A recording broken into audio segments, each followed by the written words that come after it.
Bonjour à tous mes doux rayons. Je roule en ce moment direction Place de l'Église à Grandchamp. Anne Pongelari a débarqué avec Fabrice en février 2000 pour prendre les rênes de l'auberge de Lanvaux. Depuis 4 ans, c'est elle qui est à la tête de la cuisine de cette auberge devenue restaurant ouvrier. Je vous emmène donc à sa rencontre dans ce lieu qui a Guy aux papilles. Rentre Adeline. Coucou. Coucou Adeline. Ça va bien? Oui, toi aussi? Bah oui. Qu'est-ce que tu vas nous préparer aujourd'hui? Là, je fais une pâte à tarte. J'ai entendu dire que t'étais pas prédestinée en fait à faire ce métier.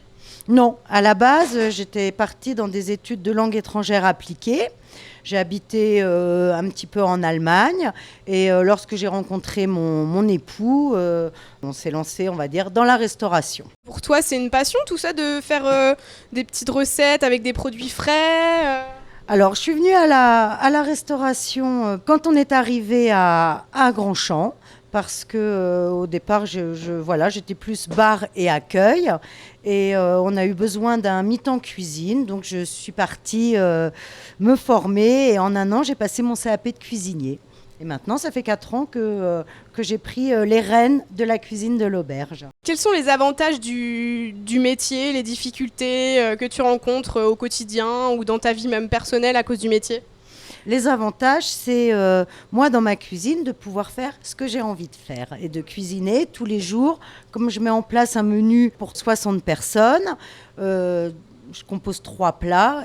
Voilà, je peux laisser aller mes envies en fonction des saisons, des produits. L'avantage, c'est de faire ce que l'on aime. Les tâches ingrates, vous imaginez bien, la vaisselle, les horaires sont assez difficiles.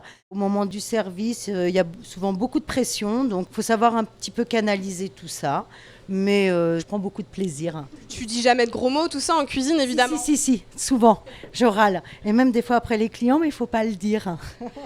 Est-ce que tu penses que tu es une toquée ? Ouais.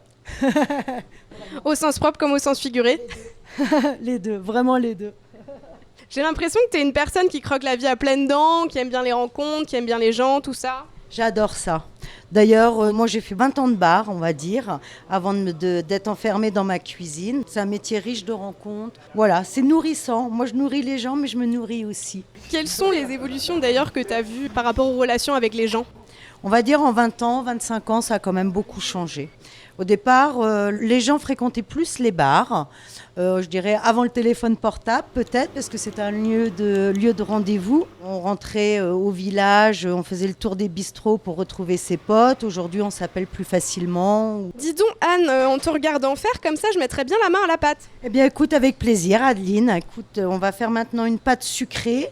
Donc si tu veux, tu peux écraser le beurre avec les œufs, tu vas voir. Allez, c'est parti. Je pense qu'avec moi, on n'est vraiment pas rendu. Ce qu'on va faire, c'est que Anne va vous donner la recette. Je vous invite à la retrouver sur le site de La Meule, www.lameule.fr. Quant à nous, merci pour les petits conseils. Merci Adeline. À bientôt. À bientôt. Je ne repars pas bredouille de cette immersion en cuisine.